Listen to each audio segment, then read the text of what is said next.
Hello MSc students, कैसे हैं आप सभी। अगर आप मेजर थ्योरी का कोर्स कर रहे हैं तो आप मेरे चैनल के साथ जुड़ सकते हैं। मेजर थ्योरी में यह हमारा लेक्चर नंबर 1 है। इसमें हम पढ़ेंगे सेट फंक्शंस क्या होते हैं और 2 एग्जांपल्स ऑफ सेट फंक्शन। फिर हम 2 प्रॉपर्टीज़ डिफाइन करते हैं। जो हमारा मेन एम होता है, हमें चेक करना है कि जो हमारा सेट फंक्शन है वो उन 2 प्रॉपर्टीज़ को सेटिस्फाई करता है या नहीं करता। ठीक है, तो सेट फंक्शन की डेफिनेशन पढ़ने के लिए हमें सबसे पहले एक्सटेंडेड रियल नंबर सिस्टम क्या होता है और फंक्शंस क्या होते हैं ये हमें पढ़ना पड़ेगा। फंक्शन की डोमेन क्या होती है, कोडोमेन क्या होती है। तो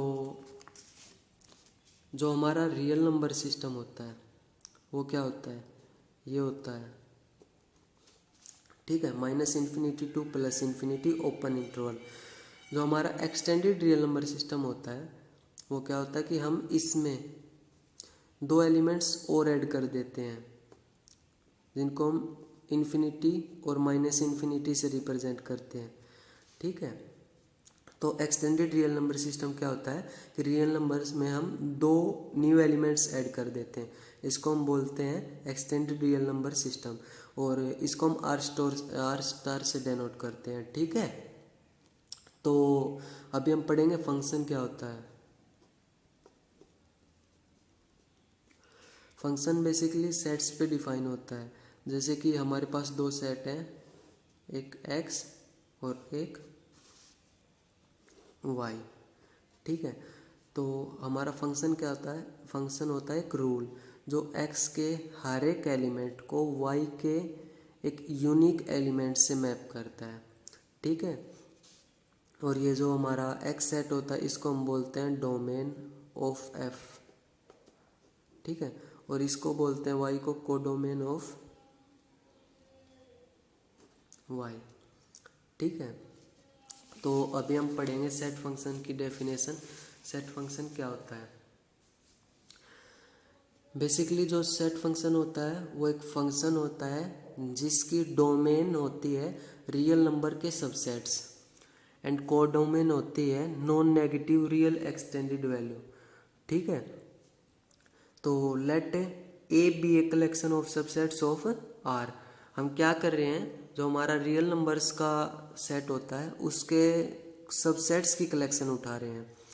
then a function M A to non negative real extended value such that for every set in A के अंदर कोई भी सेट है M assign a non negative real extended value. ठीक है, उसको एम क्या करता है, एक non negative real extended value assign करता है, is called a set function. ठीक है, तो हमारा जो सेट फंक्शन होता है वो क्या होता है कि जो हमारा रियल नंबर्स के सबसेट्स हैं, ठीक है, उनको एक non negative real extended value assign करता है। ठीक है, जो हमारा एग्जांपल्स ऑफ सेट फंक्शन है, जो सबसे बेसिक एग्जांपल है वो द काउंटिंग फंक्शन। देखिए नाम से ही पता चल रहा है काउंटिंग फंक्शन। काउंटिंग फंक्शन मतलब क्या होता है कि हमारे पास कोई भी एक सेट दिया होगा रियल नंबर्स का सब सेट, तो काउंटिंग फंक्शन क्या करेगा, उसके अंदर कितने एलिमेंट्स हैं उनको काउंट करके देगा हमको। ठीक है, क्योंकि ये हमारा सेट फंक्शन है, सेट फंक्शन है तो इसकी जो डोमेन होती है वो क्या होती है, सबसेट्स ऑफ आर। ये हमारा जो पावर सेट ऑफ आर है ये क्या डेनोट कर रहा है यहाँ पे, सबसेट्स ऑफ आर। ठीक है, collection of subsets of R. और जो रेंज होती है उसकी कोडोमेन होती है, उसको वो क्या होती है, extended non negative real extended value. ठीक है, तो जो हमारा काउंटिंग फंक्शन है वो क्या करेगा, कोई भी एक सबसेट उठाएगा। ठीक है, जैसे कि ई उठा लिया, आर का सबसेट ई, तो काउंटिंग फंक्शन अप्लाई करेंगे उस पर, तो क्या करेगा, कार्डिनलिटी ऑफ ई, मतलब नंबर ऑफ एलिमेंट्स देगा ई के। ठीक है, ई के अंदर कितने नंबर ऑफ एलिमेंट्स हैं। ठीक है, तो see the counting function power set of R to non negative real extended value such that for every subset E of R. Real numbers का कोई भी सबसेट है उसके लिए क्या करेगा, उसके एलिमेंट्स को काउंट करेगा ये। ठीक है, जैसे कि एग्जांपल के लिए हमारे पास ई है 1 2 3 4, इसके अंदर कितने एलिमेंट हैं, 4 एलिमेंट हैं, तो सी ऑफ ई क्या हो जाएगा, 4, नंबर ऑफ एलिमेंट्स 4। और हमने एक इंटरवल उठा लिया 0 to 1, ये रियल नंबर का सबसेट है, ठीक है। इसके अंदर कितने एलिमेंट्स है, इसके अंदर इन्फिनिटी एलिमेंट्स है, तो C of 0 to 1 इन्फिनिटी, ठीक है। तो ये जो फर्स्ट एग्जांपल है सेट फंक्शंस का, ये हमारा सबसे बेसिक एग्जांपल है द काउंटिंग फंक्शन। काउंटिंग नाम से ही पता चल रहा है कि ये हमारे पास रियल नंबर का एक सबसेट होगा और ये काउंटिंग फंक्शन उसके नंबर ऑफ एलिमेंट्स को काउंट करेगा, उसके एलिमेंट्स को काउंट करेगा, ठीक है। जो हमारा एग्जांपल 2 है वो द लेंथ फंक्शन, ये भी नाम से ही पता चल रहा है कि हमारे पास कोई भी सबसेट होगा रियल नंबर का, ठीक है, उसकी लेंथ काउंट करेगा। लेकिन हम सबसेट की लेंथ काउंट नहीं कर सकते, तो हम क्या कंसीडर करते हैं इसके डोमेन में, इसके डोमेन में हम कंसीडर करते हैं इंटरवल्स। मतलब रियल नंबर्स पे जितने भी इंटरवल्स हैं, चाहे वो सेमी क्लोज हो, ओपन हो, क्लोज हो, या फिर अनबाउंडेड हो, बाउंडेड हो, जितने भी इंटरवल्स हैं, ठीक है, वो इसकी डोमेन में आते हैं, ठीक है। तो सभी इंटरवल्स, लेंथ फंक्शन क्या होता है, I such that I as an interval non negative extended real value, ठीक है। ये इसको हर एक इंटरवल को एक वैल्यू असाइन करता है, वो वैल्यू क्या होती है, वो लेंथ ऑफ इंटरवल होती है, ठीक है।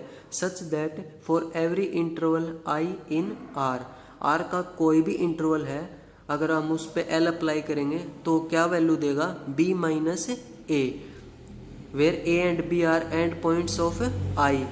आई हमारे पास कोई भी इंटरवल है, अगर उसके end points A and B है तो जो हमारा एल ऑफ आई होगा वो क्या होगा, बी माइनस ए। अगर बाई चांस आई हमारा अनबाउंडेड है, मतलब एंड पॉइंट्स पे कहीं पे इन्फिनिटी है, तो उसकी लेंथ क्या हो जाएगी, infinity, if I is unbounded, ठीक है। तो जो हमारा लेंथ फंक्शन है वो क्या करता है, वो कोई भी इंटरवल है रियल लाइन के ऊपर हमारा, चाहे वो क्लोज हो, ओपन हो, सेमी क्लोज हो, अनबाउंडेड हो, बाउंडेड हो, उसकी लेंथ को डेनोट करता है, ठीक है।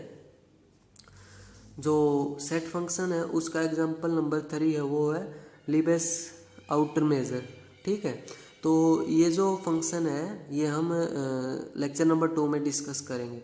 अभी हमारे पास दो ही एग्जांपल है, काउंटिंग फंक्शन क्या होता है और लेंथ फंक्शन क्या होता है, ठीक है। तो अभी तक हमने पढ़ा है कि सेट फंक्शन क्या होता है। सेट फंक्शन एक ऐसा फंक्शन होता है जिसकी डोमेन में रियल नंबर्स के सबसेट आते हैं, एंड कोडोमेन होती है वो एक्सटेंडेड रियल वैल्यू होती है, non negative extended real value, ठीक है। और इसके दो एग्जांपल्स पढ़े हैं, counting function, length function. Counting function क्या करता है कि कोई भी सबसेट है रियल नंबर का, उसके एलिमेंट्स को काउंट करता है, ठीक है। और लेंथ फंक्शन क्या करता है, कोई भी इंटरवल है रियल लाइन के ऊपर, उसकी लेंथ काउंट करता है, ठीक है, उसकी लेंथ कितनी है। अभी हम डिस्कस करेंगे वो दो प्रॉपर्टीज क्या है, ठीक है। सबसे पहले आती है ट्रांसलेशन इनवेरिएंट प्रॉपर्टी, ठीक है। ये ट्रांसलेशन इनवेरिएंट प्रॉपर्टी क्या होती है, जो हमारी फर्स्ट प्रॉपर्टी है वो ट्रांसलेशन इनवेरिएंट प्रॉपर्टी, ठीक है। तो ट्रांसलेशन इनवेरिएंट प्रॉपर्टी पढ़ने से पहले हमें एक चीज़ डिफाइन करनी पड़ेगी, वो है ई प्लस वाई क्या होगा, ठीक है। E plus Y is X plus Y such that X belongs to E, ठीक है। ई प्लस वाई हमारे पास एक सेट होगा, उसके हर एक एलिमेंट में हम वाई ऐड कर देंगे। जैसे कि हमारे पास ई है 1 2 3 और वाई इज इक्वल टू 1 है, तो ई प्लस वाई हमारा क्या होगा 2 3 4, ठीक है। तो ई प्लस वाई को हम ऐसे डिफाइन करते हैं। तो अभी ट्रांसलेशन इनवेरिएंट प्रॉपर्टी क्या होती है, हमारे पास एक सेट फंक्शन होता है एम, ठीक है। हम बोलेंगे कि वो set M follows translation invariant property if M of E is equal to M of E plus Y for all Y belongs to R, ठीक है। जहाँ पे E plus Y is equal to X plus Y such that X belongs to E. अभी हमें check करना है, our aim is to find whether the counting function and the length function are translation invariant। जो हमारा M है हमें वो check करना कि जो हमने अभी दो फंक्शन डिफाइन कर रहे हैं, the counting function and the length function, वो इस प्रॉपर्टी को फॉलो करते हैं या नहीं करते। ठीक है, तो सबसे पहले काउंटिंग फंक्शन के लिए चेक करते हैं। The counting function follows the translation invariant property. देखिए क्यों फॉलो करता है। जो हमारा काउंटिंग फंक्शन है वो पहले हम डिफाइन करते क्या होता है, रियल नंबर के सबसेट को एक non negative real extended value assign करता है, such that for every E of R such that C of is equal to cardinality of E. मतलब पावर सेट ऑफ आर है, उसके अंदर क्या है, सबसेट्स ऑफ आर। ठीक है, उसका कोई भी सबसेट उठाया ई, तो सी ऑफ ई क्या होगा, नंबर ऑफ एलिमेंट्स इन ई। ठीक है, तो मान लिया ई कोई भी आर्बिट्रेरी सबसेट है आर का। ठीक है, अगर ई फाइनाइट है तो हम ई को ऐसे लिख सकते हैं, is equal to x1 x2 up to xn। ठीक है, तो हम कोई भी y, then for any y belongs to r, E plus Y क्या होगा हमारे पास, x1 plus Y, x2 plus Y, xn plus Y. अभी इसके अंदर नंबर ऑफ एलिमेंट्स चेक करो कितने हैं, n। इसके अंदर नंबर ऑफ एलिमेंट्स चेक करो कितने हैं, n। ठीक है, तो clearly e and e plus Y has same number of elements, therefore c of e is equal to c of e plus Y. ठीक है, अगर हमारा e इनफाइनाइट है then cardinality of e is equal to infinite. तो जो हमारा e plus Y है वो भी क्या होगा, उसकी कार्डिनलिटी भी क्या होगी, इनफाइनाइट। तो cardinality of e is equal to cardinality of e plus Y, hence in both cases c of e is equal to c of e plus Y. तो यहाँ से हमें क्या ऑब्जर्वेशन मिली कि जो हमारा जो काउंटिंग फंक्शन है वो ट्रांसलेशन इनवेरिएंट प्रॉपर्टी को सेटिस्फाई करता है। ठीक है, अभी हमें चेक करना है कि जो हमारा लेंथ फंक्शन है वो इसको सेटिस्फाई करता है या नहीं करता। हमारा लेंथ फंक्शन क्या होता है, रियल नंबर के ऊपर जितने भी इंटरवल हैं उनमें से कोई भी एक इंटरवल उठाओ तो उसकी लेंथ निकालो। ठीक है, वही होता है। अगर उसके end points A and B है तो एल ऑफ आई क्या हो जाएगा, बी माइनस ए। ठीक है, तो आई कोई भी आर्बिट्रेरी इंटरवल उठा लिया हमने आर से।